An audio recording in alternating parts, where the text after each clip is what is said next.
For the love of God, don't listen to this podcast. All we're going to do is talk Avengers Infinity War. You don't realize we've been going 24 hours and no one to talk to. That's all we're going to do. If you've seen it, go ahead, listen.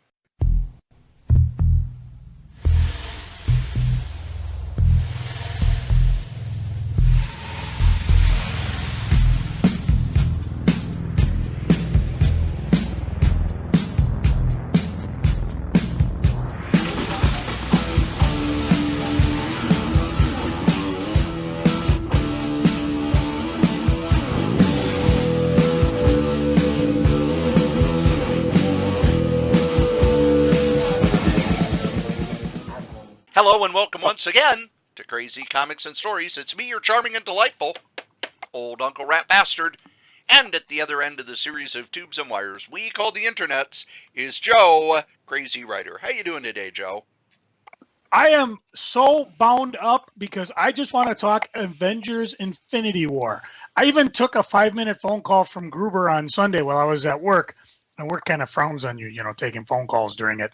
And, we just talked Infinity War, and of course he'd seen it, and I think he was the same way. He's like, I need to talk to somebody about this, because I've been kind of keeping real mum online, and another buddy of mine who had seen it, he was like, oh man, we gotta talk about this. No, we can't. We got a whole room of people that haven't seen it. We are not talking about it. And I said, but next week we're talking about it, so you got 1 week to see it. And this is the Monday after Free Comic Book Day, so if you haven't seen it by now, it's your own fault. What's wrong with you? What kind of comic fan are you? Nerd! Yeah, I've seen it. I've already seen it twice. By the way, we should introduce our special guest. Please sign in. Please sign in and let people know who you are. I am Daniel Mohr, a local comic artist, as well as a comic writer, and I am all Team Thanos. So you agree with Thanos and what he was trying to do? Sure. In all honesty, I'm good if this is the end of the Marvel Universe movies. It ended the way I wanted it to. It ain't. So suck it up, Buttercup. Well, I've said for 17 years now, Magneto was right. I don't care about Magneto. Yeah, he's not part of the Disney family yet. Well, even in the Marvel comics, I don't care about Magneto. He's not Thanos. Magneto wants to get rid of Magneto wants to get rid of all humans. Thanos just wants to get rid of half of them. Well, yeah, but he also wants to get rid of half of all the mutants. Well, no, he wants a half of all life in the universe gone. A little bit different. It's kind of like Cory saying, I want half of my pie gone, but you know what? I want half of every pie on the planet gone, which he has said, by the way. No, I want half of every pie on the planet given to me. There's a difference. Now, for half of all life in the universe, I didn't see a lot of trees vanish. I didn't see a lot of squirrels vanish. I think he was talking... It was just humanoids. Because that's kind of what he was talking about. I just finished seeing the movie on glorious IMAX. For a second time. And he really was talking mostly about, I think, sentient beings. Not necessarily non-sentient plant life or animals or insects. Because he talks about the resources are finite. Which is weird because... all the theories we got that the universe is pretty much infinite, but that's a different subject. And that's what his concern was. Because if you remember his whole thing when he was talking to Gamora about what he did to her planet, he says, I've created a paradise. And we've seen things like this before. If you ever watch Babylon 5, when Straczynski reveals what the big bad shadows are doing, he's like, some of you are going to agree with them. You may think what they're doing is right. And that's actually what makes Thanos so much more interesting in the movie than a lot of what even the Infinity Gauntlet comic is. There he's just trying to impress his girlfriend. Here he's actually got a mission. And the way they had Brolin voice it, and they obviously used his facial expressions to bring Thanos to life. Even Jim Starlin was like, yeah, they pretty much nailed Thanos exactly the way he was. Yeah, he was well done. Oh my God. And we're jumping around, but I mean, didn't you feel when he he decided he has to kill Gamora to get the Soul Stone, and Gamora's laughing because he thinks you don't love anything, and she's wrong. Yeah. Because he loved her as a daughter, and he sacrifices her to get the Soul Stone. So Yeah, her one mistake. Although I'm pretty sure, I don't think Thanos. I mean, it's one of those things. Did he know he had to bring Gamora along, or was it just serendipity? It just so happened once they realized. I think it was serendipity because because she was the one that had to show him, and however the reason that she had to show him is because, of course, he loved her, and hence trusted her enough to look for the Soul Gem the first time, and like he says in the exposition on his ship with her. And I think when I think about it, I might have answered my own question, because when he reacts to Red Skull, who, again, that was a shock to me. I was like, oh wow, yeah. When he shows up in the thing, we're jumping all over the place, but Thanos jerked his head like, you have to give up something you love. He didn't expect that, so he's not. What's the word? Omnipotent. He doesn't know everything. So, I just that was a moment in the story that actually surprised me. And I gotta say, if you're gonna bring a non-comic fan along, there was a link on CNN that had everything you need to know about the Infinity Stones, which was really a good primer that kind of went through all the movies and just talked about where we've seen them, where they are, what's happened to them. And it actually helped because my wife read it and she really didn't have many questions as to what was going on. And I made her watch Thor Ragnarok, which I recommend watching before you see it. And that she had a lot of questions on, because she was like, well, where were these guys? Well, remember the end of Civil War? That one Ross was bitching about, your two heavy guys are gone. So, and I thought that was interesting too. The Marvel movie before this one was really it had its serious moments, but it was kind of more of a lighthearted romp. I don't think you can say that about Infinity War at all. It had its hold on. One before this was Black Panther. Hold on. Dan? Yeah? Were you laughing through this whole movie? The whole movie? No. I could see Dan sitting there giggling. There was a time where the heroes looked like they might win. I was a little worried, but then the rest of the time I was giggling. See, for Dan, it was a laugh fest. Oh, yeah, this was awesome. New assist. Realist. What? Yeah. when the Red Skull showed up, like you said, though, I was kind of laughing there. It's like, oh, cool. And you got to admit too, the humor was well done and perfectly timed. They didn't joke in the last 10 minutes, because that was deadly serious. The humor was a lot like when characters who've never met before meet for the first time, like when Winter Soldier picks up the rabbit. Rocket? Yeah, we're going to call him Rabbit for now. And he starts spinning around as Winter Soldier's shooting one way, Raccoon's shooting the other, and they're taking down the bad guys. And at the end, Raccoon's like, "How much for the gun?" "It's not for sale." "Okay, how much for the arm?" And the soldier just kind of looks at him. I'm going to get that arm. Well, first, let's ask. Well, no, Cory. What surprised you in the movie? What was the one moment you went, "Whoa"? There were a lot of surprises, but first I want to ask, when did you go see it? Well, I saw it. You want the official story or yes. the story that I'm going with? We want the truth, Joe. We want the truth. Which one's more humorous? And I can handle the truth. Well, we went Friday night. My wife got 4 tickets. We were able to go to one of Marcus's. They call it the Super Screen DLX. It's not the Ultra Screen, but it's still bigger than a normal screen, and the sound was good, and the picture was crystal clear, and of course it was full. So my wife and I went out to eat ahead of time, so we didn't eat a lot there. Dana caught up with us.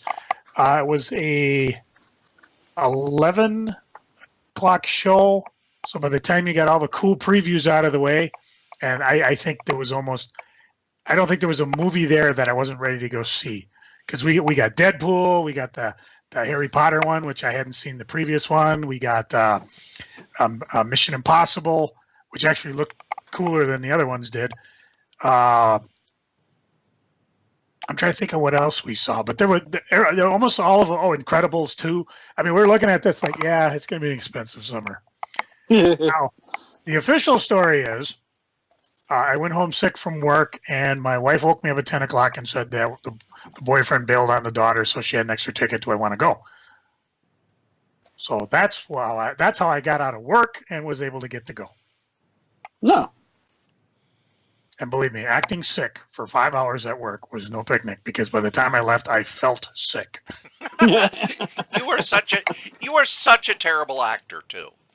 I was, yeah. Oh, I guess I'm going home. Yay! Here I come, Infinity Gauntlet. Oh, wait. Oh, my head. Dan, when did you see it? I didn't see it until Saturday, the first time until Saturday, because a friend of mine, for all of the big movies like this, the sci-fi and heroes and stuff like that, rents out one of the VIP suites. So we get to go in, and we're in the big lazy boys, and there's only 20 of us in there, and we all know each other, so we don't have to deal with anybody else. So we went and saw that early, about 6 o'clock on Saturday, and then I went out with a couple other friends on Sunday, and we were sitting there eating, and I looked at my phone, and there was a movie theater like 3 blocks away, and I went, Infinity War is playing in 10 minutes. And we ran over and went and watched it the second time. And Cory, where did you see it? I saw it at the big cool new theater down in Shakopee, Minnesota. There's nothing cool in Shakopee. Oh, this theater is. Absolutely nothing. This theater is. And it's right. They had to fill it with like an amusement park and a racetrack and an Indian casino just to make it a destination. But there's still, and I think Amazon's there too. Yeah. There's nothing cool in Wrong. Shakopee. Wrong. No, sorry. Just a few blocks away is Tim Hortons. Definitely nothing cool. So I got off work at 7 a.m. on Saturday morning. That's not a positive. No, it isn't, but let them go. I got off work at 7 a.m. Saturday morning, and my schedule was such a mess over the weekend that it's like, the only time I'm going to have 3.5 to 4 hours free is my first showing, 8:30 a.m. on Saturday, and the theater was still 2/3 full. Now, I invited Dan, and both him and Sharon, and I said, yeah, I'm going to see the Avengers at 8:30, and then, a few lines down, then a.m. Dan's response was, a.m.? And my response was, a.m.? And Sharon's response was, I have a party to go to at 10. And there are no parties that start at 10 a.m. Oh, I thought you meant p.m. I said, you can't read, can you? So Sharon actually met me there. So I left work, drove to Tim Hortons, grabbed me some Timbits, and went to the theater. And like I said, 8:30 in the morning, it was still 2/3 full. And did you think Cory cares that most theaters make their money on stuff they sell there? Wow. No, he smuggles in donuts. No, I didn't smuggle them in. I bought popcorn and soda. I even bought the Marcus Theater bucket so that every time I go, I pay $4 and they fill my bucket. Okay. With popcorn. from the top. Okay, I've got a write up of the plot here, and I figure I'll talk through it in paragraphs, and then we can talk about this scene because really, don't drink a large freaking soda before you see this movie. This is 2.5 hours. It really has no slow points. It just moves, and it was just amazing because it had to be the fastest 2.5 hours I'd ever seen in a movie, and I went into it not drinking it. Not drinking anything. What, Joe? It's fine if they want to do that. I did it. I just had to let my bladder explode because I couldn't leave. Well, you got a puppet you can just fill it full of.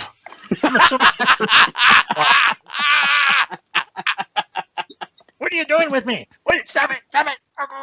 So Wolfie has been Scotch guarded? No, I haven't. I'm going to smell like this for weeks.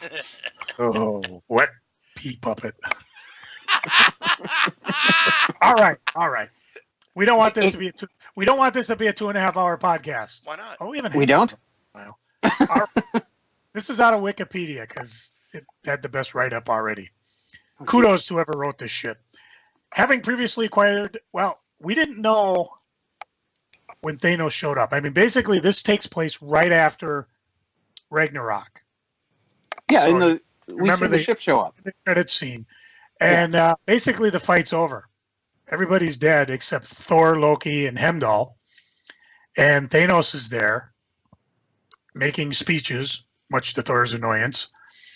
And he basically, I love is it Loki that says the line?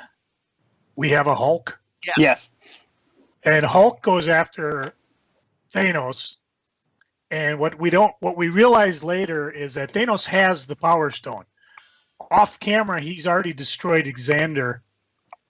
Am I saying that right? No, Xander. Just Xandar. Okay. Xandar. He's already destroyed Xander. We don't know if the Nova Corps is alive. We never see anybody. So he has the Power Stone. Hulk gets his ass handed to him. Very badly.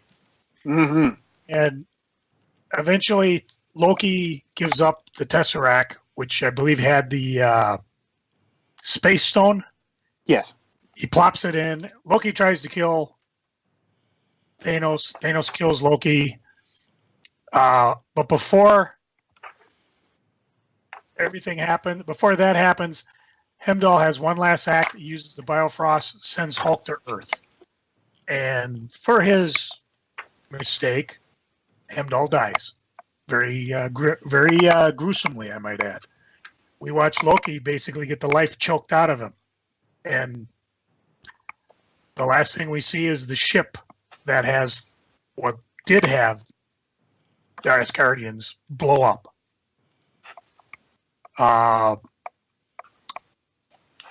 Impressions?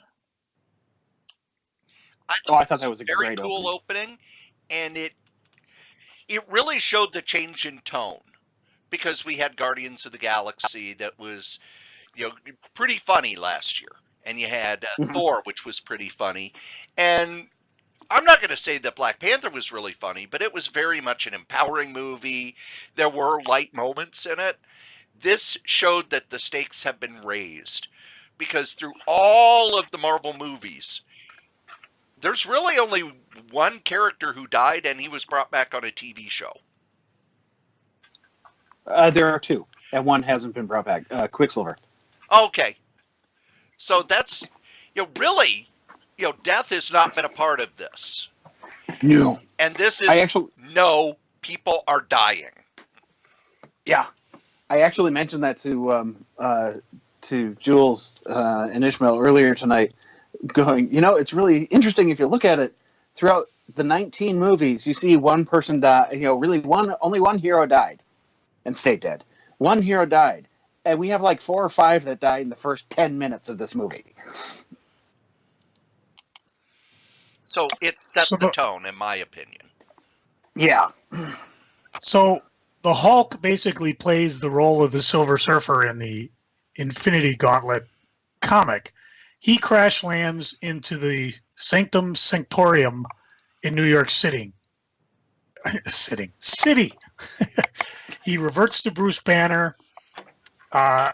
Again, we talk about the little humor thing. It basically starts out with Stephen Strange and Wong talking about going to get a sandwich, and Wong, of course, has no money, except he has, 200 rupees, which is like $1.75. And the last thing you hear Stephen say is, well, I'll see about getting you a virtual sandwich. Boom! They look down, and there's Hulk reverting into Bruce Banner.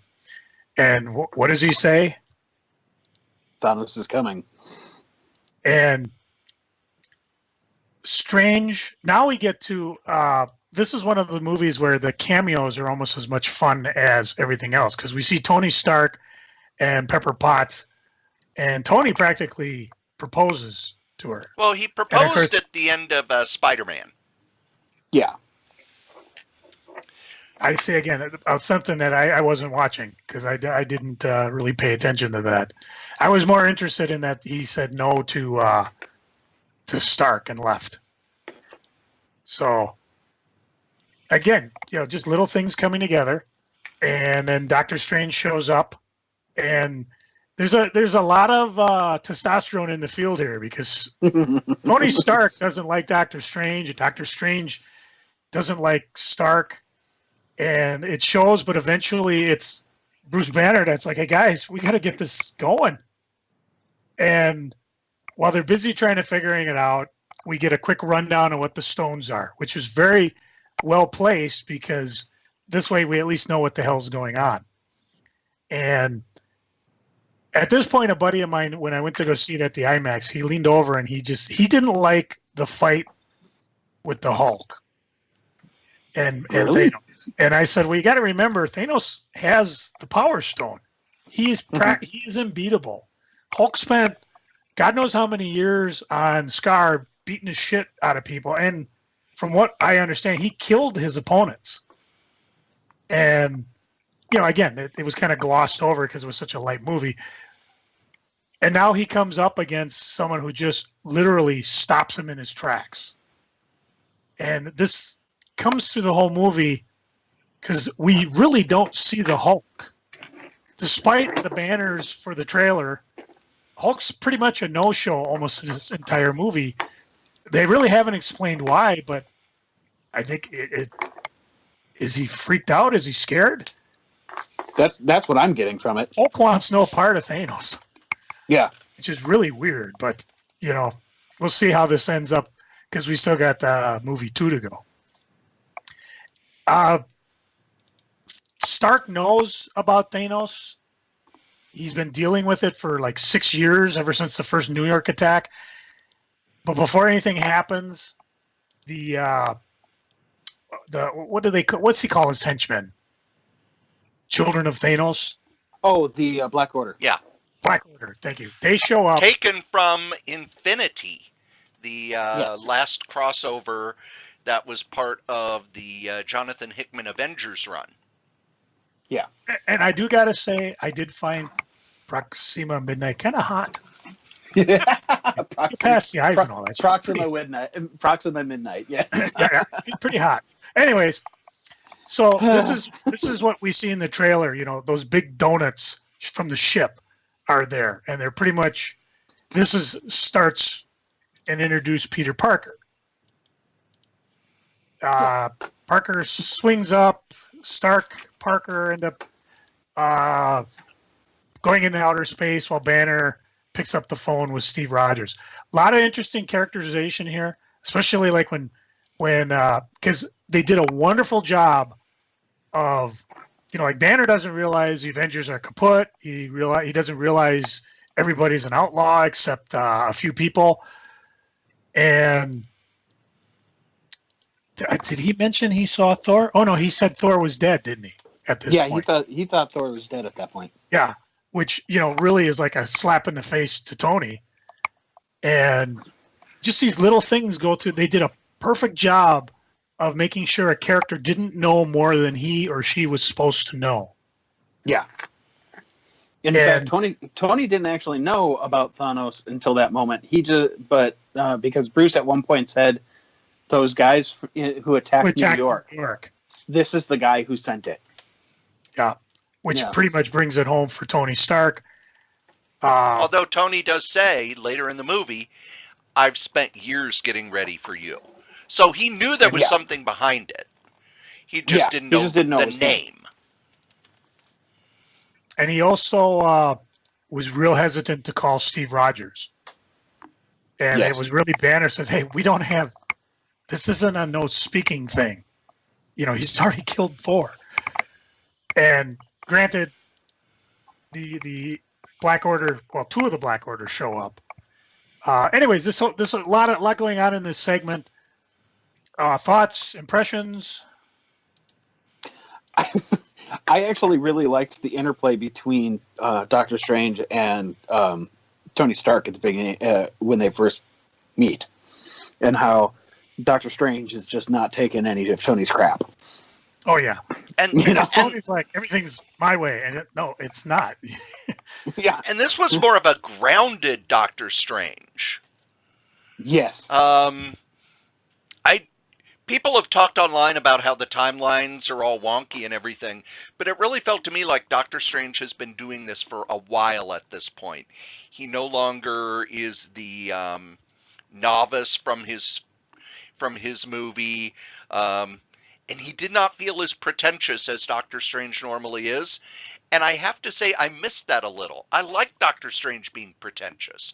He should be the guy who knows more than you.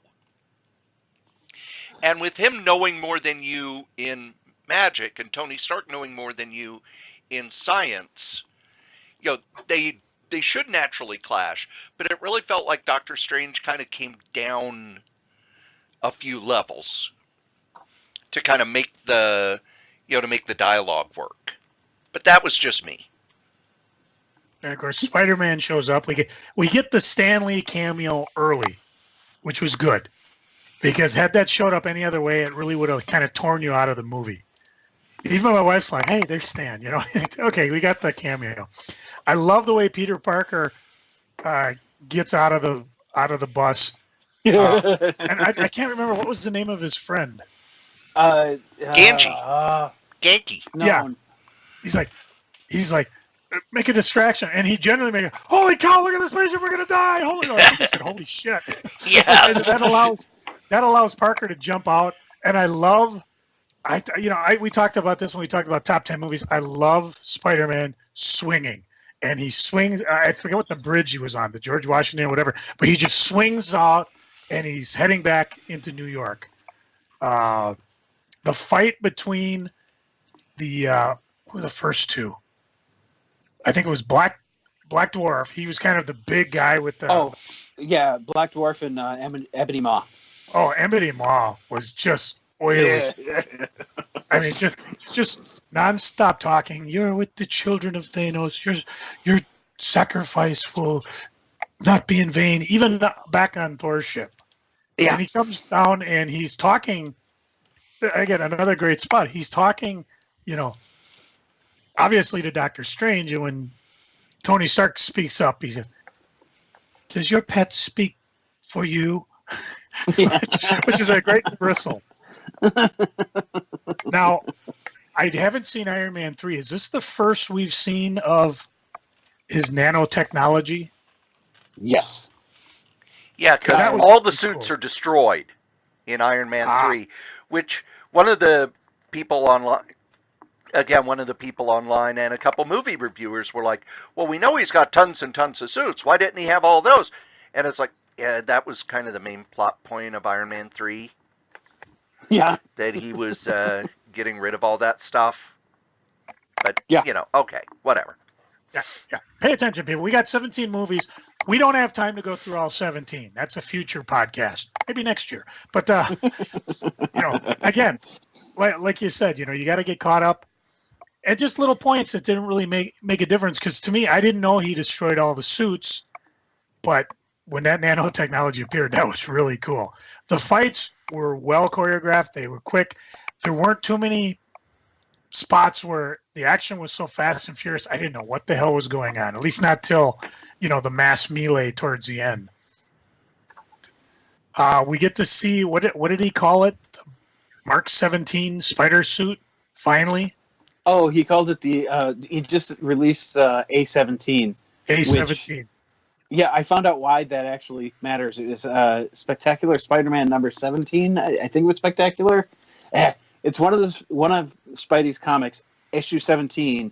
He tries to save a little girl and fails, gets himself and the girl killed. He ends up in Death's realm, and Thanos is showing him around. Oh yeah, okay. That was wow. That was kind of a deep cut because I barely remember that issue. Yeah, that was the McFarlane series after McFarlane left. Yes. So, and it's one of the. I'm not a huge Spider-Man fan, but it's one of the few that I've read. So, because it had Thanos. Now, remember where I talked about I don't drink a giant diet soda before you see the movie? I did that when I went to the IMAX. So I was looking for a spot to, when the hell am I going to take a whiz? I did at the next scene, mainly because I've saw it already. But it starts out, and we see that the relationship between Wanda and the Vision has progressed. Yes. And I ran out, and I ran back in time to see, I think, Proxima and Corvus Glaive. Corvus Glaive, yep. Yeah. They were part, and they were after the Mind Stone. Which one? Yeah, thank you. Because that's the whole reason these guys came. They're looking for the stones. They're not just here to play footsie with the people on Earth. And what was Which cool? Is unfortunate for you, apparently, because you really would like to with Proxima. I would. Oh man, I love a strong woman like that. But tell me, Steve Rogers' entrance wasn't the most classic entrance of almost any entrance, any heroic entrance. So it was very good. Oh, I mean, even people in the theater were like, "Yeah!" And of course, when she whips whatever her energy weapon is, and he just catches it. Again, a moment I've seen in the trailer, but to see it actually acted out was pretty sweet. And of course, Black Widow and Sam Wilson are there. Another awesome fight scene, and they actually managed to beat off. Yeah, it's that way. They managed to save Vision, although he's pretty gravely wounded, and they have to take off without the Mind Stone. Although we will see them again. And then, of course, we have, they're like, where do we go now? And Rogers is like, home. And they go back to the Avenger facility where James Rhodes is, and I think that was Ross, right? Yes. Secretary being as big an asshole as he always was, and he wants Rhodes to arrest him. Even though, he's just seen another attack on New York, and he's like, really, that's your answer, to take the heroes that are left and arrest them? But Rhodes basically just shuts down the communication and says, well, it's court-martial. So they have a talk about what's going on, and Vision offers to sacrifice himself to destroy the Mind Stone. And of course, the only one who can do it is the Scarlet Witch, and she's like, no. And then Roger suggests, where are we going to go? We can't hang here. Ross will be here. Roger suggests they travel to Wakanda. I don't know. Yeah, he keeps getting them wrong. I want to see if he actually got it right this time. Oh, I know. I've got the plot right in front of me, so I'm not going to get it wrong. One of the things at this point in the movie that I realized is we're going to have multiple storylines going at once. Yes. And, before it came out, the reviews and other people compared it to Empire Strikes Back, which is the same story structure.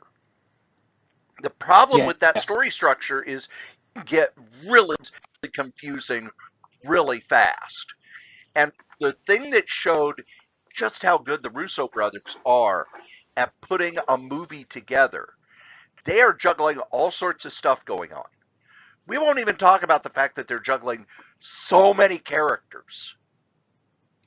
And the fact that they got cameos of characters, and they're not, I mean, you're not Pepper Potts and Parker's friend and these guys, and even Secretary Ross, they show up and they're not there just to be there. They actually have a reason to be there. And you think about it, I mean, if you're in one of these movies, okay, here's your scene. It's like having a guest note on We Are the World. There's a dated reference. You know, you got 10 seconds, make the best of it. And just how many people just do that? The fact that the actors do this is, I don't know if they're in the contract to do this, but I kudos to all of them because, you know, hopefully no egos involved. They're just there to have, you know, I get my point, you know, yeah, I'm going to be in the next movie, or, you know what, this is my final scene. Doesn't matter. It worked well. And we're not even, I don't even think we're at like a quarter of the movie yet. The other thing I wanted to point out, you've all seen an action adventure movie, right? Oh, yeah. What does it mean when the cop says, well, you know, I'm getting ready to retire. I found this beautiful girl, and we're going to get ourselves a little boat and just sail away. But we've got one last mission. Mendoza! So, you know, you're watching this, and it's like, they've done every cliche to get rid of Tony Stark. Yes. And one of the things I like that they did a lot in this movie is they would go up to the cliche and do the right angle. So you've got lots of balls in the air, lots of characters. They don't waste a lot of time with backstory. They give you the character through their actions.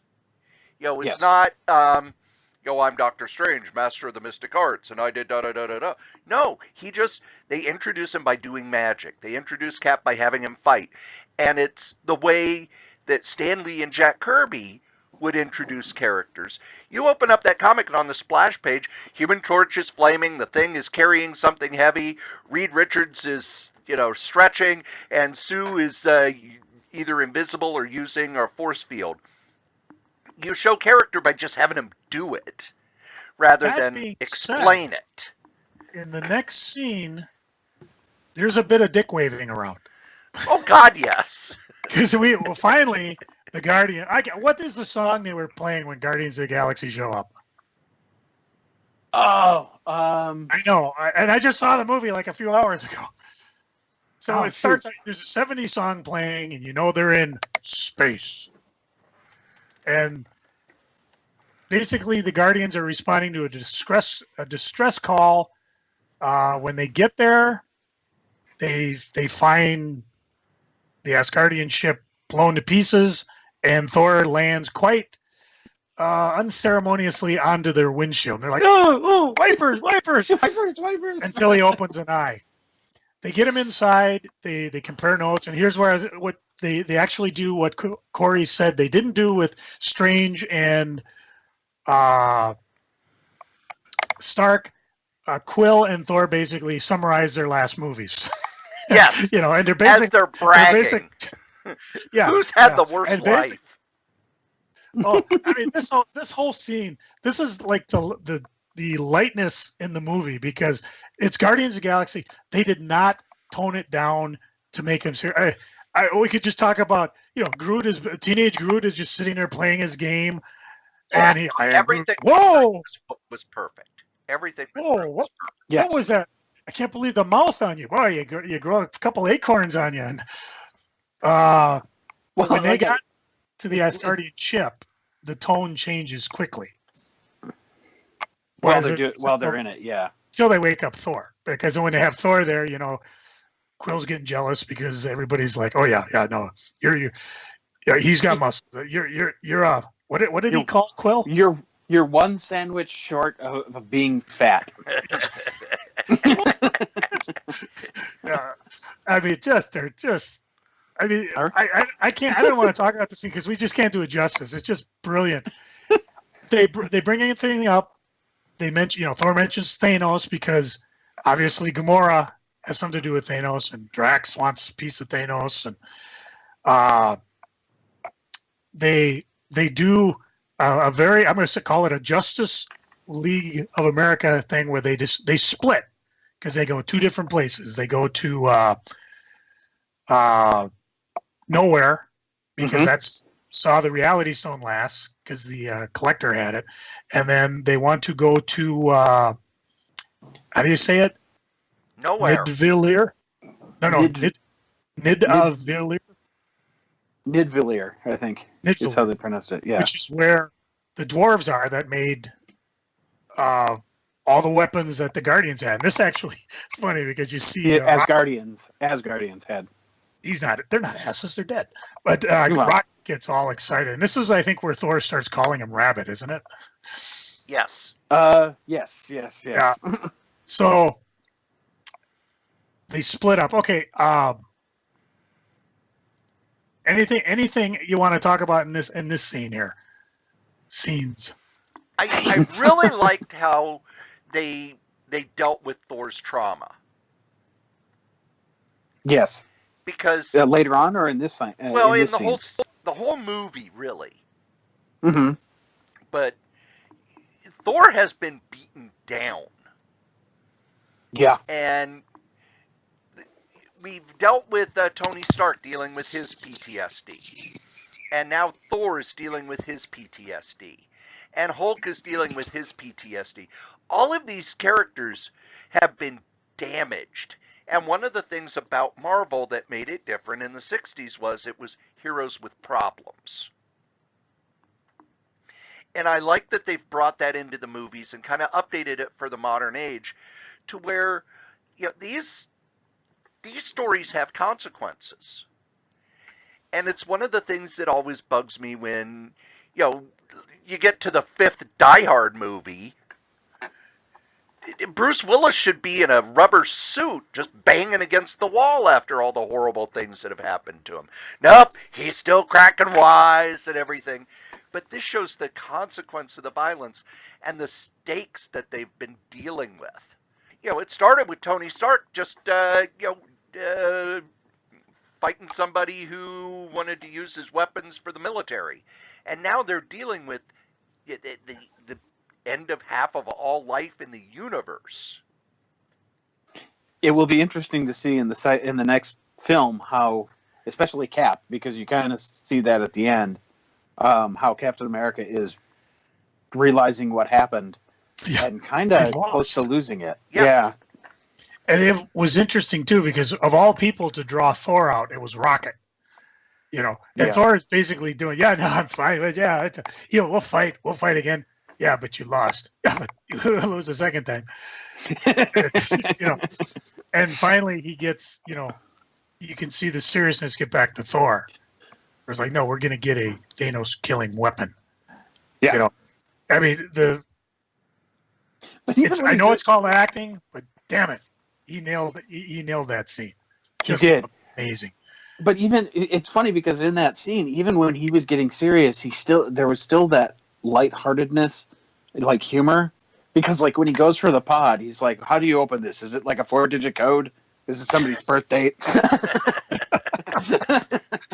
Or even when they deal with the, here I took this eye off someone. Yeah, he gives him the eye, and he puts it in his head. He can't see anything. And he's like, "Ooh, I would have watched that first." But the only way I could get it off of that planet was up my whoop. What? The team's split into two. They get to we'll call it Nid because I can't say Nidavillier or whatever, and they find out it's dark, and Thanos has been there. He had the dwarfs make him the gauntlet. You know, again, the one we saw in Thor Ragnarok, fake. But Thanos had him make a gauntlet so that he could control the Infinity Stones. And then he killed all the dwarves and left one alive.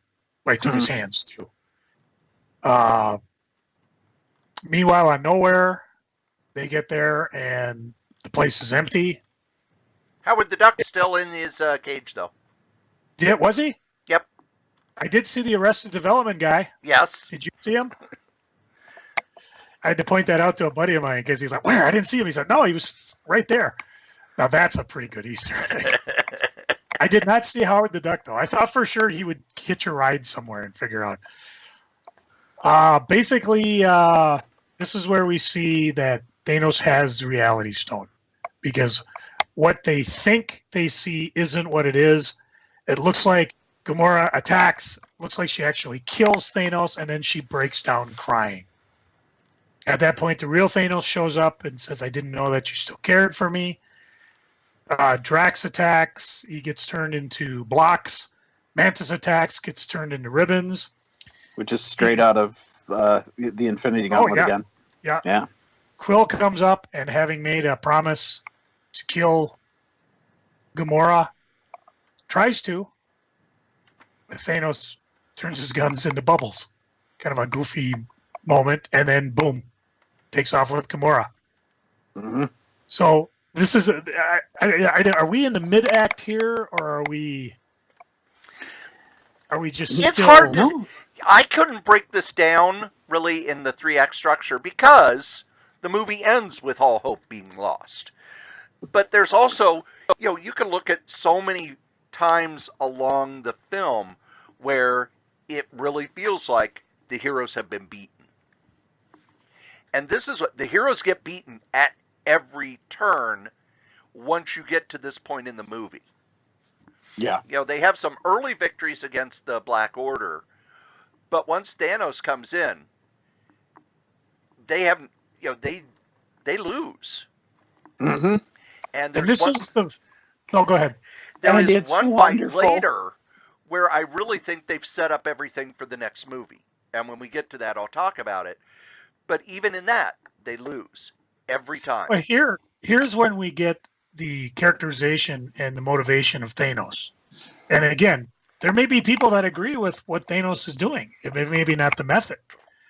And we see a little bit more about how Gamora grew up, how she existed with Thanos.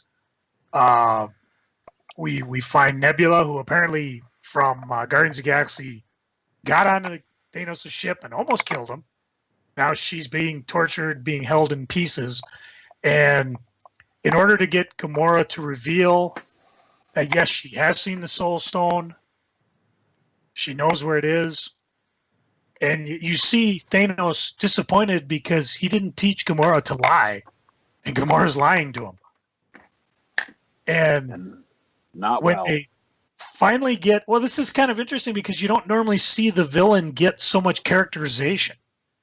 Yeah. And I mean, I don't know about you, but I mean, in some ways, I almost felt bad for Thanos when he,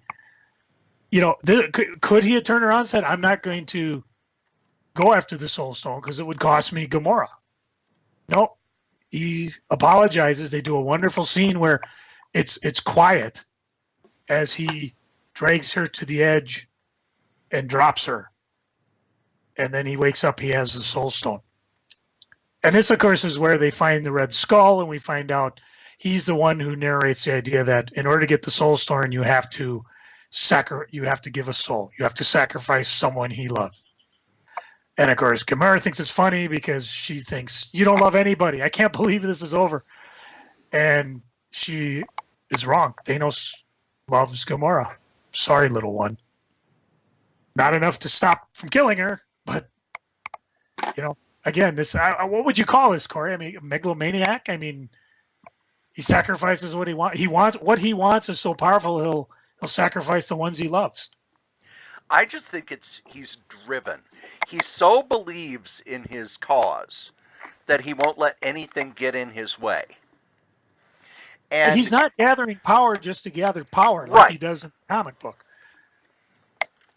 And the other thing that really jumped out at me is we've heard all along, Marvel's villains aren't that interesting. The villains in the Marvel movies aren't that interesting.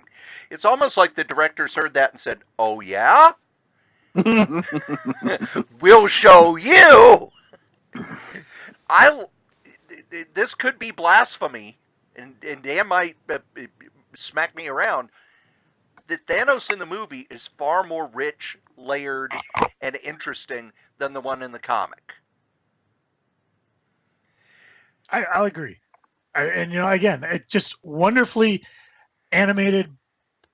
Obviously they used some of Brolin's facial expressions because I saw how they did that with the Hulk. When they used the actor to make the Hulk emote, and I mean, it's again, not a happy part of the movie. Definitely not And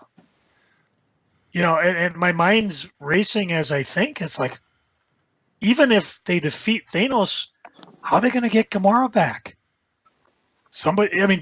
If you bring the Soul Stone back to where they got it, I think, what is it, Volmer? Which made me think Animal House, but that was a different guy. You'll get nothing in like a smart guy. Yeah, Vermer. Thank God they didn't go that route. Just a really thought-provoking part of the movie that just, you're just kind of like, wow, there's more to Thanos. But don't worry, the bastard Thanos comes back. Let's see what else happens here. Nebula escapes, calls the Guardians to go to Titan, which is where Stark, Parker, and Strange are heading. Now, of course, I neglected to mention that Ebony grabbed Strange. Basically choked him out and brought him on board before. I didn't make it sound like, oh yeah, Parker and Stark basically, hitchhiked aboard, but no, Strange was caught, and they rescue him in a really awesome way of doing it. Parker's like, hey, did you ever see the Aliens movie? Yeah. Freaking brilliant. You can't go toe-to-toe with this guy. They've already lost. So they basically blow a hole in the ship and whoosh, out he goes. End of Maw. If I don't want to hear another pop culture reference from you for the rest of the trip.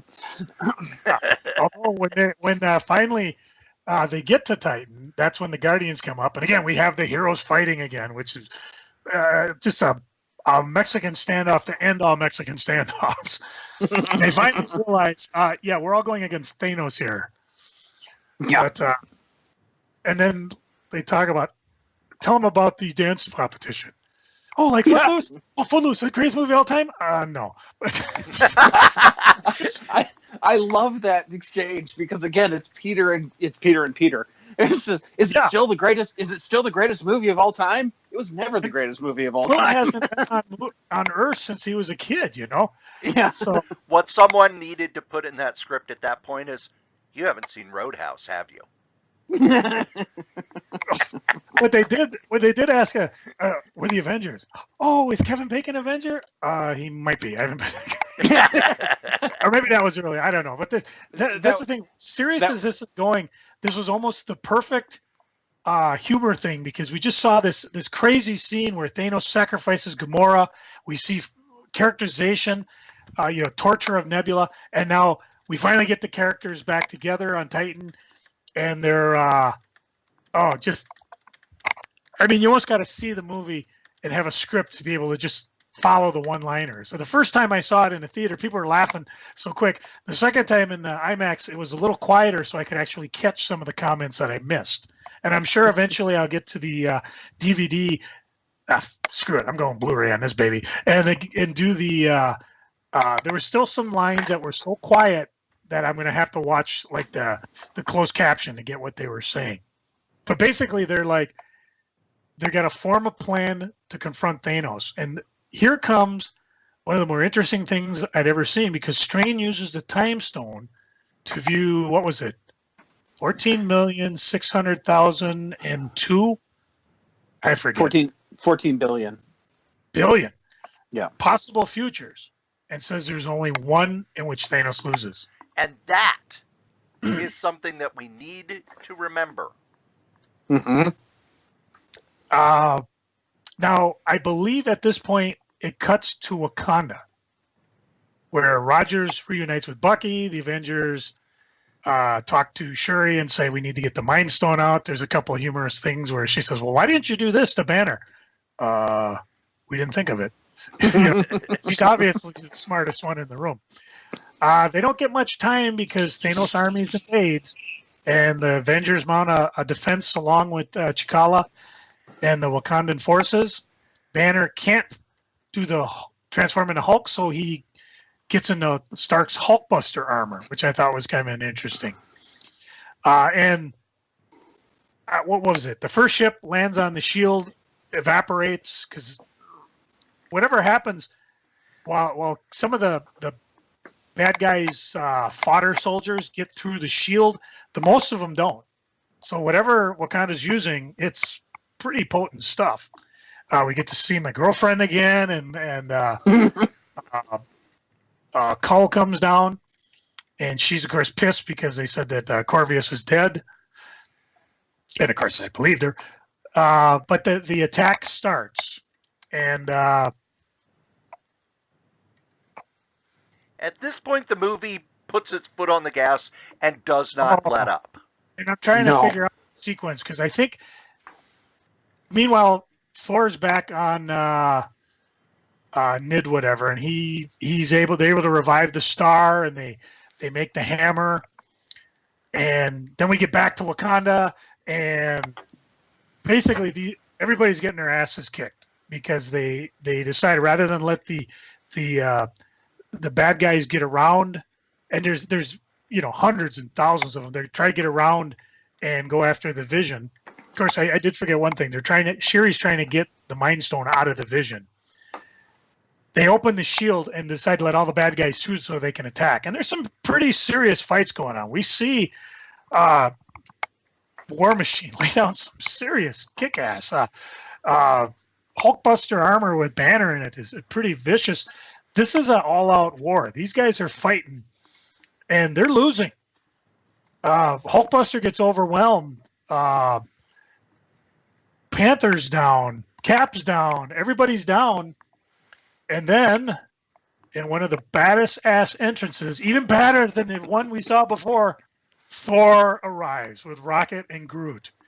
And Thor has Stormbringer, and he is pissed, and he single-handedly routs and turns the armies against it.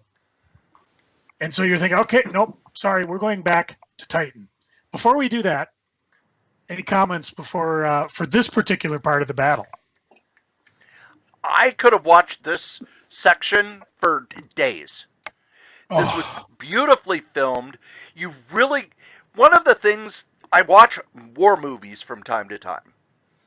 Because, you hear about, Tora is a classic, and this is a classic. As long as this, to me, really felt like Saving Private Ryan, the opening sequence. You got visceral feeling of being in the middle of that. The chaos, the decisions. One of the things I liked is, they would make decisions, and even Captain America would default to whatever T'Challa says. T'Challa is the greatest strategist in the Marvel Universe at this point. And it really brings the character up a notch and kind of makes it so that he fits in, because everybody needs to be the best at something. But you really got a sense of this battle, the seesaw of how it worked, the strategies involved, the sacrifices that had to be made. And again, when the second movie comes out, the Russo brothers could probably go into any movie studio and say whatever they want, and they'll just throw money at them. We'd like to make a remake of Plan 9 from Outer Space. Oh, cool. Here's $200 million. Go do it.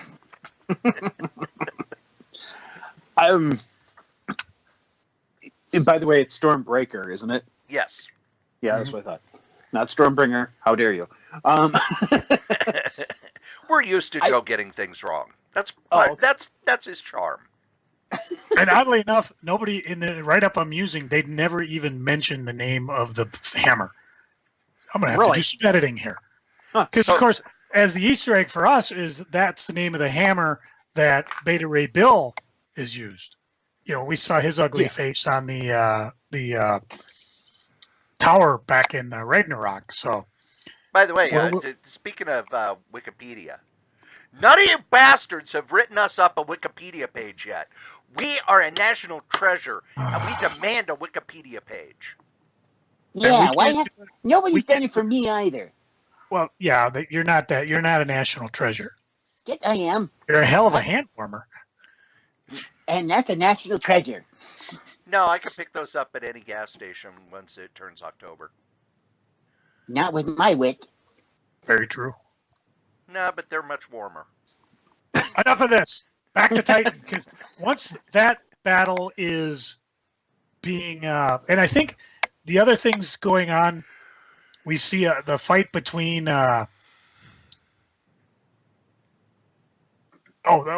trick is Corvus is not dead. He basically sneaks into where the Vision is, and him and Vision have a hoedown.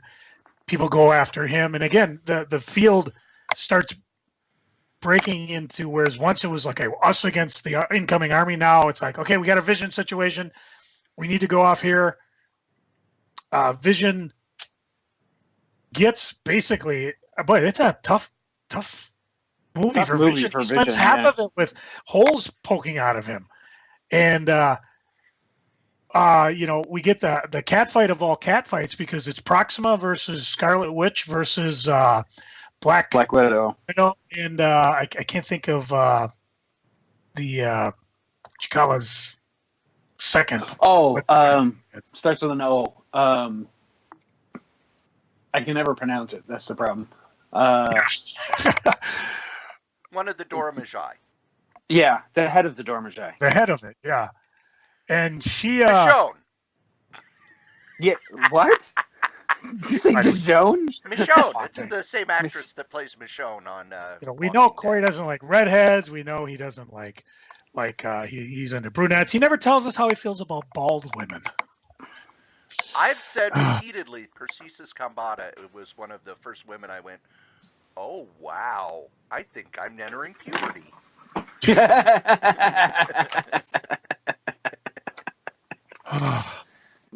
Let's see. Captain America comes to save the day.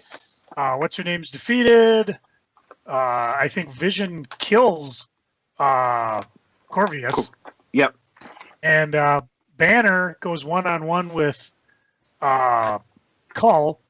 Yeah. And we see the scene where he tries to get Hulk out, and Hulk's like, no! And through sheer ingeniousness, he's able to defeat Cull.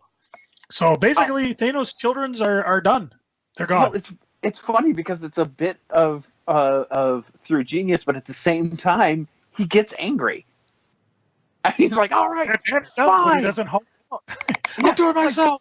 Yeah, it's fine. If you're not going to come out and help, you son of a... then I'm going to just do it myself. And they have their little Star Trek moment because back when they were in the Avenger headquarters, Thanos brings up the idea, you have to destroy... I'm sorry. Vision brings up the idea, you got to destroy this, and Scarlet Witch doesn't want to, and I forget how Steve Rogers says it. He said, "Well, you were on the battlefield."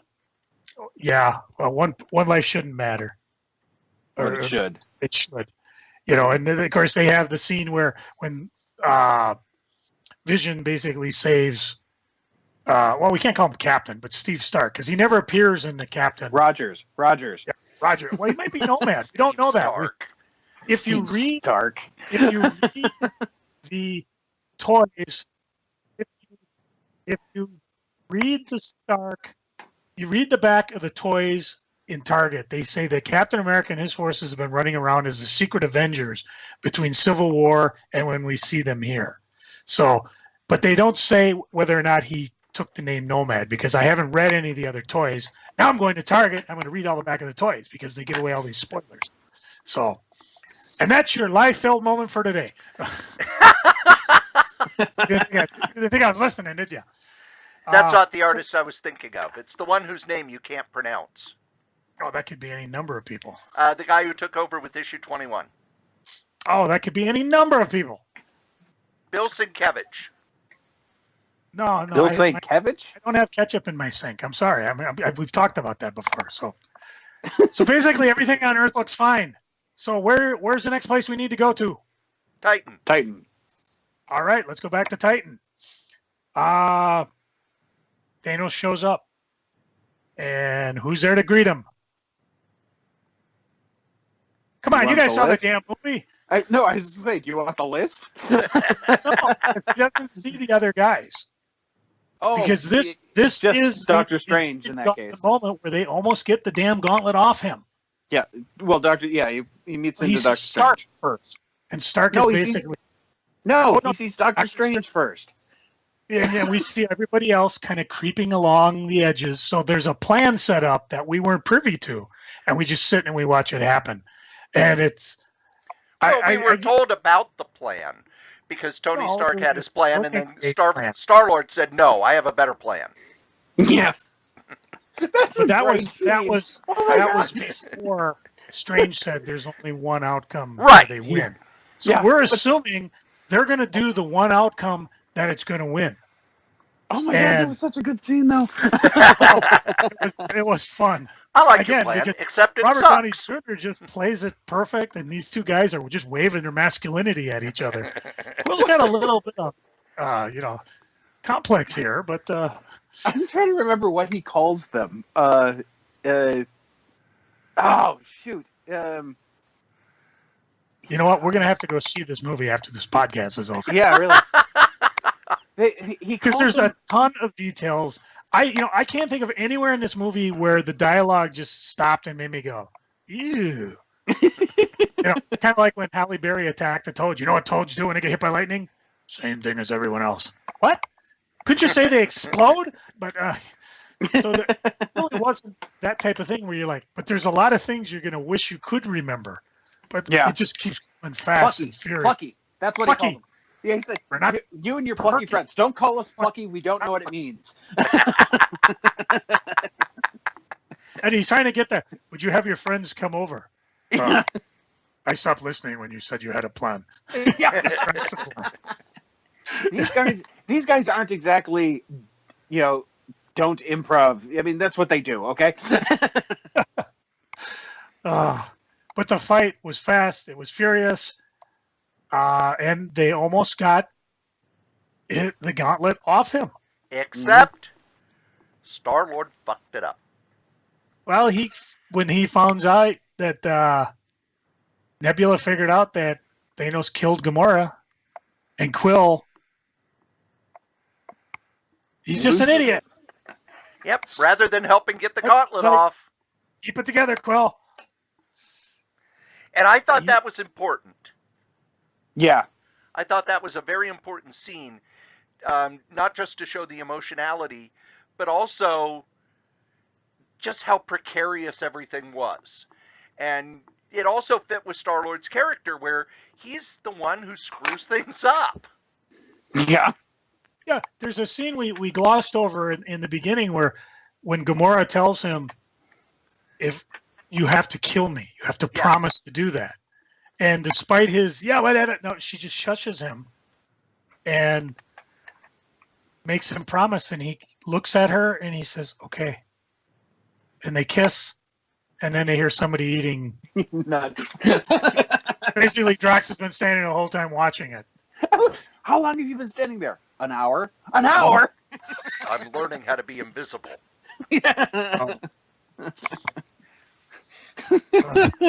Again, it just the humor is put in perfect spots, but really, they're almost to the point now where the humor just stops because, as we said, it doesn't work. Thanos and Stark have a moment where they, Thanos knows about Stark. Stark knows about Thanos, and he says, how did Thanos put it?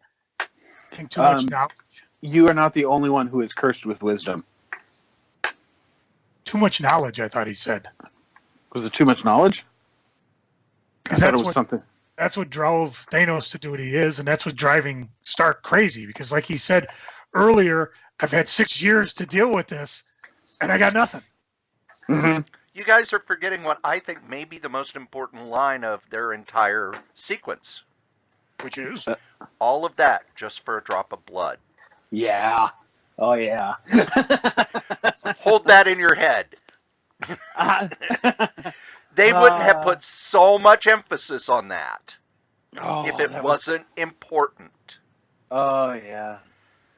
Well, Thanos is basically going to kill Stark, and then a moment comes in the movie that everybody's like, no! Earlier in the movie, basically, Strange and Wong, when Stark suggested they hide or destroy the time stone, he said, no, you don't understand. We're tasked with protecting this. They never used it really. Well, except at the end of Doctor Strange. Yeah. But then Strange surrenders the time stone in exchange for Thanos sparing Stark. And what does Doctor Strange say when he does it? Not yet. He doesn't say it yet. Nope, not yet. Thanos is on his way to Earth. And when they get to Earth, basically the battle pretty much is done. Thor showing up basically changed the whole outcome. Vision and Scarlet Witch are together, and then Vision says the words, "He's here," or "He's arrived." And Thanos shows up, and I everyone remember, down. Yeah, he does. Captain America tried to stop him. Beat Hulkbuster's, I think, the first, and this is Thanos using all the powers of the Gauntlet to just basically, he's having none of this anymore. This may have been his fight on Titan, might have been his wake up moment where he realizes, and again, if they could have put it in there, he could have said, I could have lost it so quick. Because there was that thing in Infinity Gauntlet where when, again, back in the comic, Warlock has Silver Surfer attack, and he's streaking across the light years as Thanos raises his fist to just obliterate Captain America, and he sees out of the corner of his eye, Twinkle drops. That was the plan. The whole plan all along was to get Thanos to do that so Silver Surfer could grab the gauntlet. Thanos realizes how close he was. He snaps. He takes all his powers back, end of fight. And I thought they should have thrown something like it in there where Thanos acknowledged this was so close. They almost had it, but I got it back. And now he's not, pardon my French, but we are explicit. He's not fucking around anymore.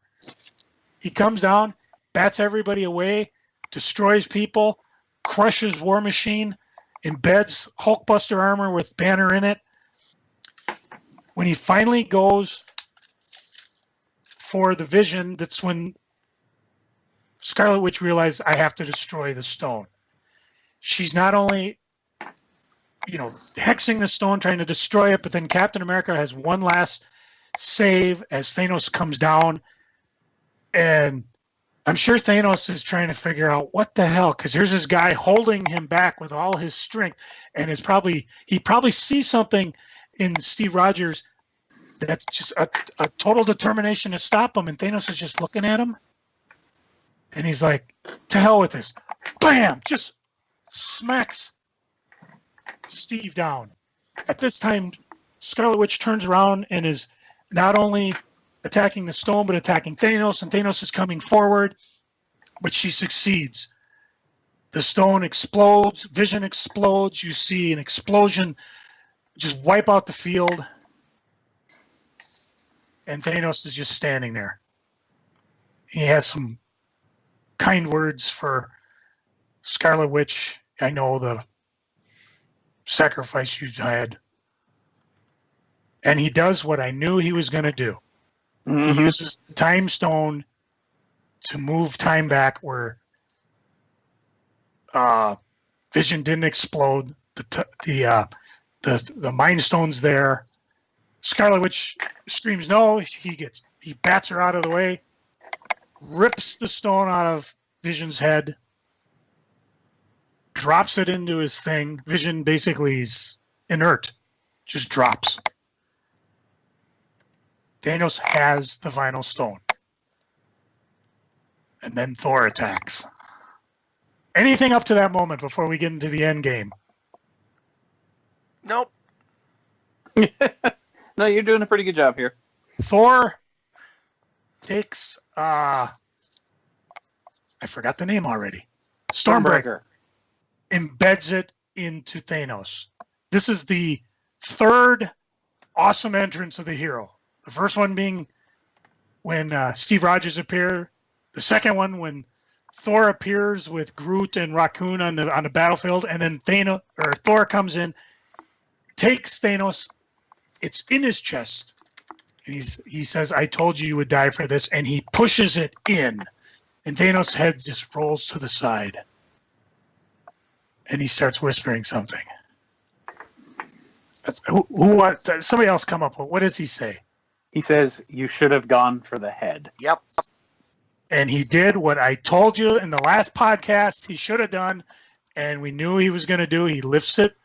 Thor screams no as he snaps his fingers.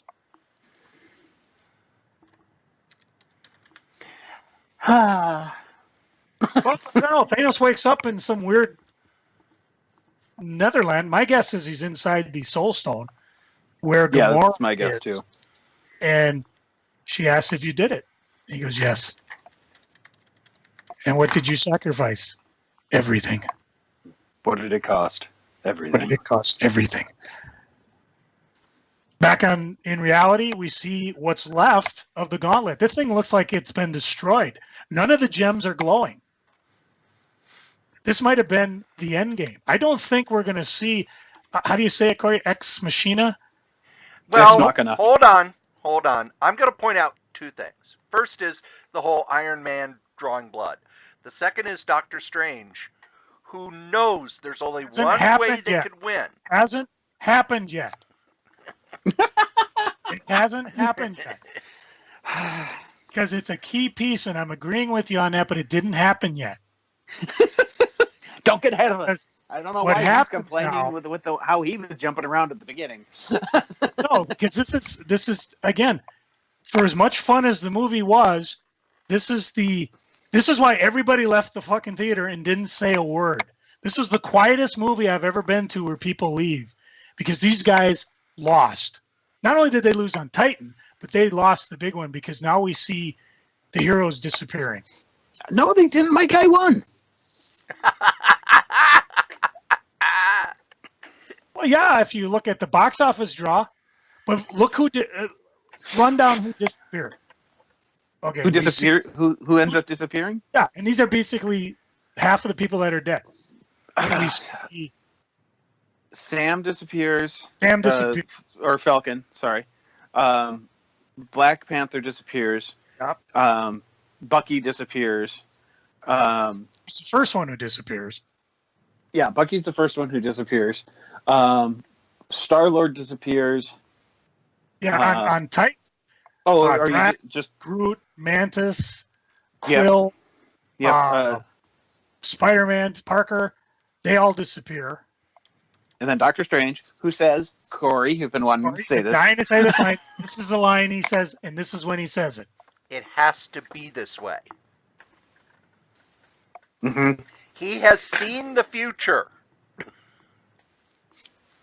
Yep. Now, why he didn't give more clues as to what they're supposed to do, I have no idea.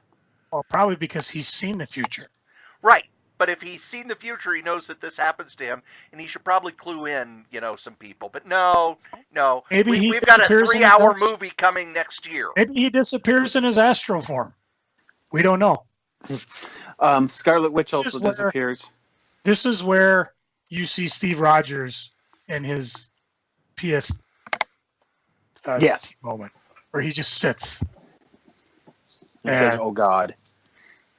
And the next thing we see is Thanos sitting on another planet, like you said, watching a sunrise and smiling. Yes. You don't see the gauntlet on his hand, though. I thought you do. The first time I saw it. Do. No, you don't. Not on the second time. Because I saw it the second time. I looked for the gauntlet. You don't see it. The way it cuts up from his hand. And you don't see it. I still say the gauntlet's been destroyed. The gems may be able to work singly, but you're not going to, no one's going to be able to grab the gauntlet and say, okay, everything back the way it was in the comic book. That's not going to happen. At least we'll find out in the next movie. Now, comments, questions, discussion up to this point. The first thing I wish they would do, sometime within the next week or so, they need to say, yeah, we're letting you know that the Spider-Man movie has been canceled. The Black Panther movie has been canceled. Doctor Strange 2 has been canceled. They need to just do that. Ain't going to happen in $1 billion company. I think the joke would work. I think it'd be brilliant because that is the only thing I thought of, other than, like I said, he's going to use the time stone to put Vision together. Is I looked at everybody that was disappearing, and I'm like, you know what? The original Avengers are the only ones left. Yeah. What if that's the cost in the next movie to get everybody else resurrected, is that they are all off the board? No more Thor, no more Captain America, no more Iron Man, no more Hulk, no more whomever. Again, just dark thoughts I'm thinking. Because even on the way home, I was talking with my daughter, and I said, well, there's another Spider-Man movie. There's another Doctor Strange. We know there's Guardians. We know there's this. But we don't know any of these other characters are going to be around. And we know Robert Downey Jr. has talked about, probably going to drop this with Iron Man. Chris Evans is saying, I think this is probably, after Avengers 4, my last go-around as Captain America. Again, we haven't heard anybody else talking that way, but... Well, now there's also... They're talking about a Black Widow movie again, actually going forward with it, so we do know about that. I mean, we talked about that before. That's money on the table, you idiots. How much more do you have to realize? But look, anything else before we go into the post-credit scene? Which, by the way, if you need to run to the bathroom, do it, because it's not until the very end. I heard somebody in the theater going, why is it always at the end? What do you think post-credit means? There's a mid-credit scene. And listening to the internet chatter, people are like, how come they didn't do a mid-credit scene? I said, because it wouldn't have worked. No, it wouldn't have. One of the things about it that struck me is, as people were turning to ash, how just emotional I got at that. And it's one of those things where, and somebody did a review online, one of the big name reviewers, well, none of these deaths matter because we know there will be more movies, and we know that this person signed for 7 movies and blah, blah, blah. And all I could think is, well, you asshole, that's why it's called suspension of disbelief. Exactly. But, I know there's a new Spider-Man movie, and still, when Spider-Man dissolved, I mean, you're just... You just... He says, the sorry. The theater went silent. He apologized to Stark for dying. Yes. And the theater went silent. And it was an emotional moment. And it shows how invested we are in these characters. And the whole, well, we know they're going to come back. Big deal, doesn't matter. You still get that feeling. It's like when you watch a Star Wars, when you watch Empire Strikes Back.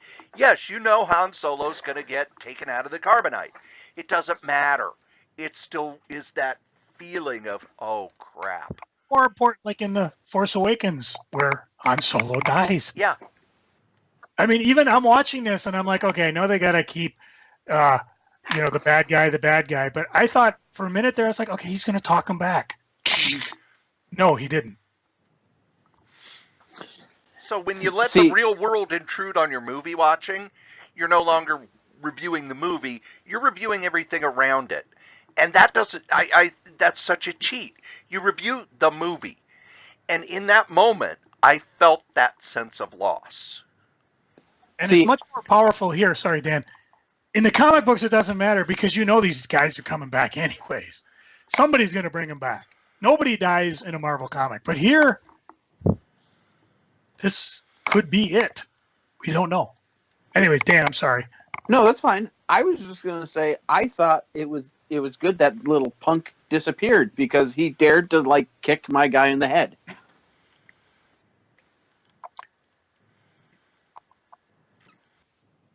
No sale! Cory and I have mastered this. We've been no-selling each other for years. It's so refreshing. And Dan does the no sale, which is directly from the podcast that we do that came out last Friday. Dan, what's the name of that podcast? No sale! No, wait. That would be bad advice with Wolfie and Cory.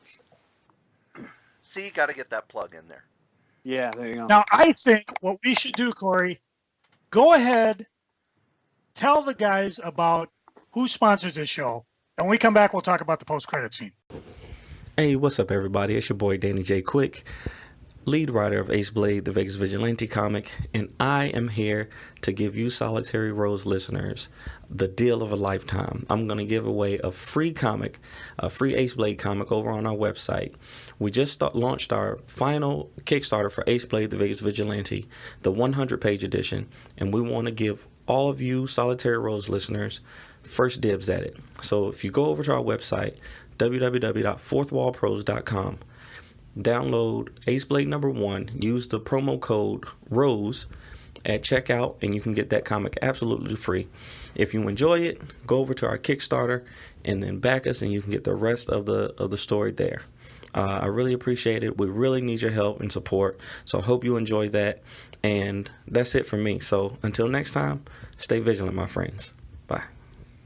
And not only are we going to tell them about who sponsors the show, but there are other shows on this network. Did you know that, Joe? I did. And here's some news about them. The Solitaire Rose Radio Network has all sorts of podcasts. We've got Scrabbling Across the West with Dave Caffell and his lovely bride, Stephanie. They travel across the country playing musical gigs, and at night they sit down to play Scrabble and talk about their day at scrabbling.solitairerose.com. There's Novelcast over at novels.solitairerose.com, where I take the novels that I've written and turn them into audio podcasts. Currently, we are doing a novel called Do the Job, which is a murder mystery set in the world of 1980s professional wrestling. Then over at badadvice.solitairerose.com, me, Cory Strode, and Wolfie B. Bad, along with Dan Mohr, give bad advice to people who send in questions. That's bad advice over at badadvice.solitairerose.com. The Solitaire Rose Radio Network is growing. Be there! You think NBC will get mad I used that? Now, my question is, Joe, did you care that there are other shows on this network? Do. And one of these days, I'll actually get Solo Joe going. But I got other things on my plate, which we'll talk about when we get to freaking. So in the post-credit scene, which, again, one of the big questions I had is, where the hell was Nick Fury in all this? Right now doing Nick Fury shit. And we see he and Maria Hill, which I thought, again, was a nice cameo. And Maria, well, they're basically driving, and she screams, and a car swerves out of control. And when Maria gets out, Fury's like, are they okay? She's like, there's nobody there. And Fury turns around and says, okay, we got to do a code red. Code red. She says, Nick. And she disappears, disintegrates. Fury runs, and he runs past somebody else disintegrating. I think a helicopter crashes somewhere. And then Fury picks up something out of his coat, and it looks, as he's dicking around with it, he starts deteriorating. And Cory, go ahead, give him the line, he says. Oh, I don't remember the exact line. I was too busy with people next to me. What's that mean? What's that? Oh, no, mother. And he's gone. Yeah. But again, a little bit of humor in it. And I'm going to lose some very serious geek credit here. Okay. Did not recognize the star insignia on a red and blue background. Oh my God, you didn't? Not until noon the next day. Oh my God. I realized it was 3 in the fucking morning, and I had to get up, not only pray to God nobody from work saw me go to the movie, but also get up. I mean, Dana had to get up at 7 and go to work. Holly had to get up by 9, go to work. I had to get up by 10. Chris was the only one who got to get up and in her robe, make a cup of coffee, and sit on a sunny back porch while everybody in her family went to work. And good she laughed. And this brings in when I saw it with my buddy this afternoon, I was explaining to him, because he was like, oh, I thought there should be other movies. He said, well, see, the next Captain Marvel movie takes place in the 90s. And it's going to answer, hopefully, and it better, why wasn't she around for the original invasion of New York or the destruction of some mythological Croatian company by Ultron? And, of course, what she's going to do. I mean, I've been reading things about her. She's apparently going to be a Thor-level power. Talking with Gruber, he's like, well, you think she's going to be in suspended animation? And I'm like, no, I think she's probably going to be on Kray, because he's sending this message to her. And if she's on Earth, there's no point in sending it because you could probably use a cell phone. But if she's off planet, anyways, that's my guess. Anybody else? No, that's my guess too. And Chris, Yeah. what, that movie comes out in March? Yes. And then next May? Oh, take it off work already. I wonder if they'll leave it on comic book day or move it forward. I imagine since this movie made kerjillions of dollars, It'll come out at Christmas. they will move it up if it's done. One other thing did you read Box Office Mojo today, Joe? No, I haven't. They are the ones that do the, all the information about movie box office and how much money things made.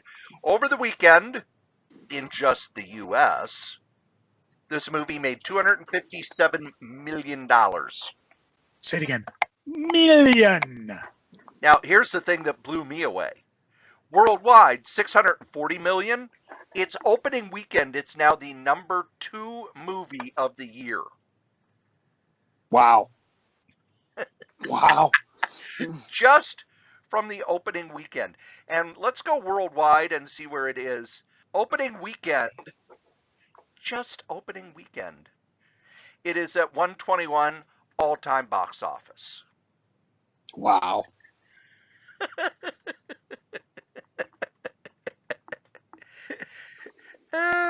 It has made more money than the Justice League in one weekend. Maybe we should get the Russo brothers to do a Justice League movie after this. So I'm thinking that the number 1 grossing movie of all time is Avatar at $2.78 billion.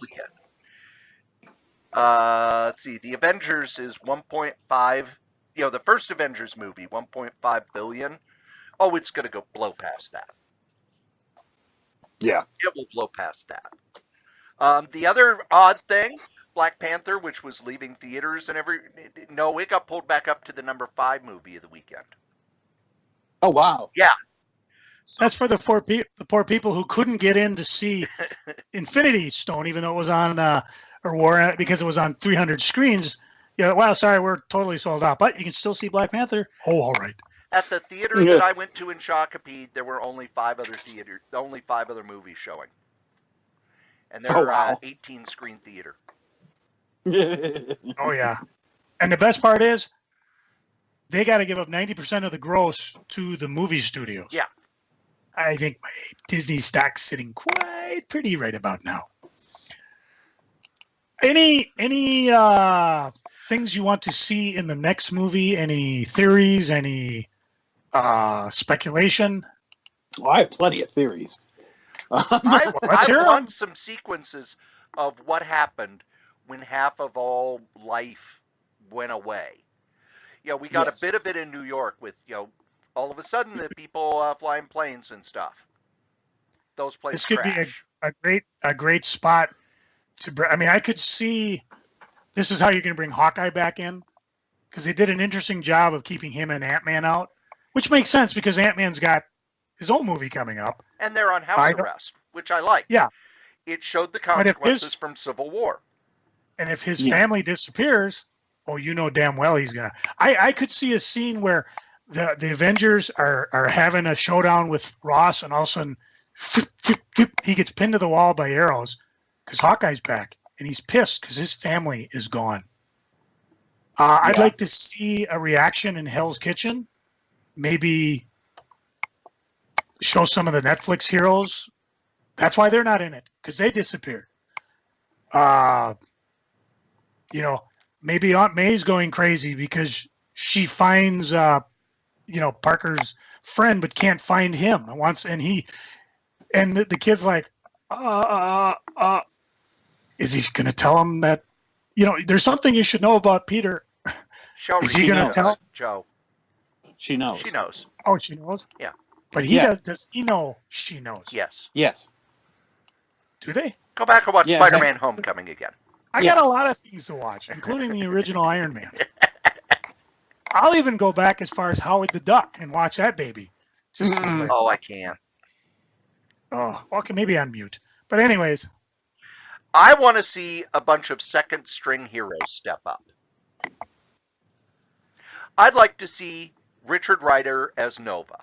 I'd like to see, some of the second string heroes.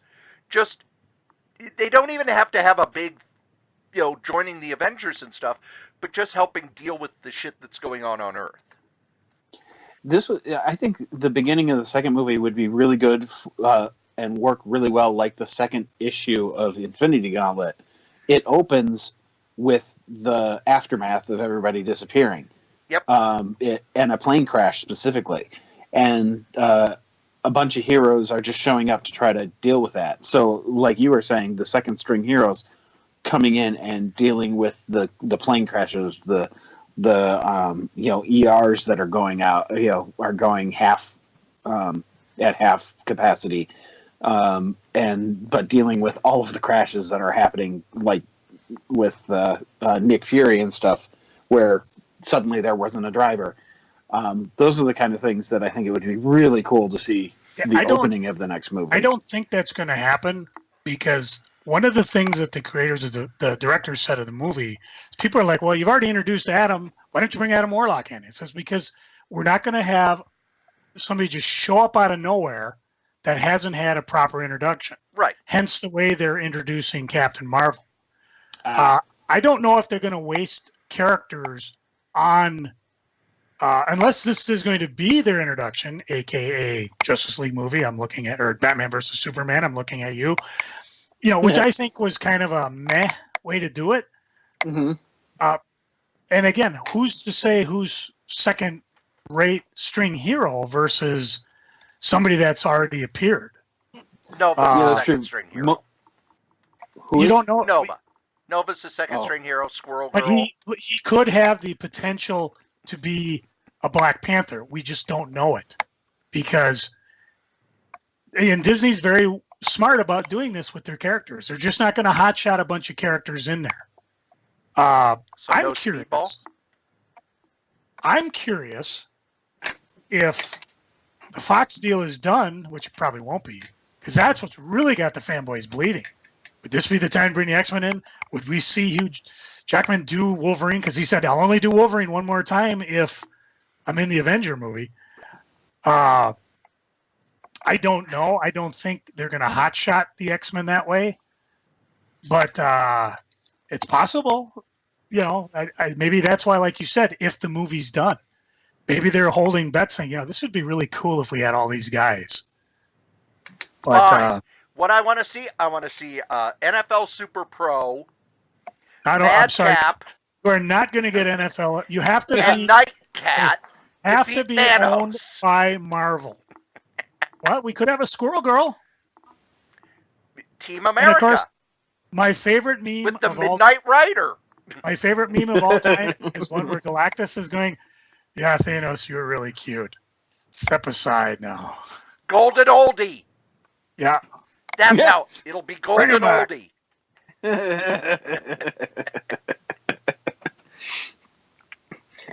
I did find it interesting now. Thor said something about how Thanos only killed half of his people. So maybe there's still a few Asgardians still around, although not the ones we know. Yeah. Well, Valkyrie might still be around. And who was the guy who took like this that had the little spider on his arm? Kurg. Yeah, he might still be around. There. We got the second stringers lining up. Has to be someone who's appeared. Skull the Slayer. Says nobody liked Black Goliath. Here's where you bring in Blade. You bring in Howard the Duck. You bring Get the Living Colossus. Now you're thinking Wong Brother could be around. Voodoo. No, you gotta save him for another movie. Although, how many villains in the Marvel movies are still around? A lot of them tend to die at the end of the movie. A couple actually are. Zemo's still around. Let's see. Mordo is still around. He wasn't the villain technically, but he's still around. He's becoming one. From Doctor Strange. Do you think Doctor Strange escaped with his astral form, or do you think that would be a cop-out? That's a cop out. We saw him turn to dust. Yeah, I saw his body turn to dust. That could actually bring a problem in, because remember, if they decide if you're out of your astral or your physical body after so long, so he could be kind of the, well, here's what we need to do, but if I don't get back in my body soon, I'm dead. You realize I could just name obscure Marvel heroes. But they have to have appeared in the movie. No, I'm just saying. Yes, Skull the Slayer. Yes, that's not Deathlock. Yes, you could. Deathlock's too major. He might actually have some heat on him. Deathlock showed up in Agents of S.H.I.E.L.D. There you go. Phil. Yeah. I bet you Phil shows up in the next movie. Oh, you could bring in the Inhumans. There, you want to kill them off? Make room. No, bring them in, kill them off. Now you got room for the X-Men. There. You just said who's coming in. All the Inhumans are going to come in. Well, the ones that survive. Wouldn't you die to see a black bolt unleash on Thanos? Not really. I do. I think you're just worried about your guy. He's going to get his ass kicked in the next movie. Let's see, the champions. We're going to get the champions in the next movie. Oh, no, they're saved up for the Godzilla movie. Oh, okay. I am actually curious if what actually happened with the Vision, because Shuri was working on trying to take him out of the stone, but ran out of time. I'm curious if she put him into it. Probably not, because if we assume when Thanos killed everybody, he went into the Soul Stone where he found Gamora. It's kind of a lonely place in there. Right, but the thing is, not the Soul Stone, into the Mind Stone. So when he took the Mind Stone off of Vision's body, I don't know if she got a chance to. She got swatted away pretty fast. But she swiped. Yeah. But if you watch, she finishes whatever she was doing right before she got swatted away. And it's irrelevant because Thanos has the stone and all we got's a dead body. Right. But think about the original Infinity Gauntlet. The way that they got the gauntlet off of Nebula, once she had it, was Adam Warlock went back into the Soul Gem, expanded his consciousness, and made the gems basically put static in the gems for just a minute. Now, what if instead of Adam Warlock, it's Vision doing it from the Mind Gem? Nah, they go to the Alterverse and get the 7th gem and... Yeah. Rune!